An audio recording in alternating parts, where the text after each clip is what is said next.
Did you know the man celebrated as a discoverer was actually a murderer and fueled by deep hatred of Muslims? Let's talk about the real Columbus. His background. Born from a war against Muslims, Columbus lived in a Spain that had just finished the Reconquista, a brutal 700-year war where Christian monarchs expelled Muslims from the Iberian Peninsula. In 1492, the same year he sailed west, Granada fell, ending Muslim rule in Spain.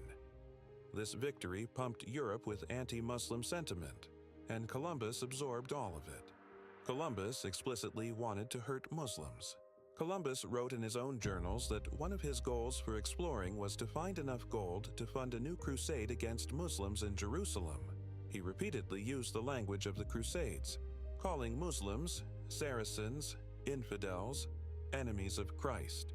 He literally planned his voyages as a way to raise money for war against Islam. His violence wasn't only ideological. Columbus was responsible for the enslavement, rape, mutilation, and mass death of indigenous people in the Caribbean. Under his rule, the Taino population on Hispaniola collapsed from hundreds of thousands to a few tens of thousands within a few decades.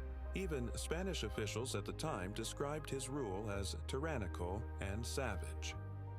Why his hatred toward Muslims matters. His worldview was shaped by Crusader ideology, anti-Muslim propaganda, and the idea of Christian supremacy. This same mindset fueled his drive to conquer, his brutality toward indigenous populations, and his belief that non-Christians were less human. Columbus wasn't just a navigator. He was a product of war, religious intolerance, and a burning hostility toward Muslims, which he then unleashed on the New World. Columbus didn't discover anything. He destroyed. And his mission was rooted in the same hatred that fueled centuries of violence against Muslims. It's time to tell the truth.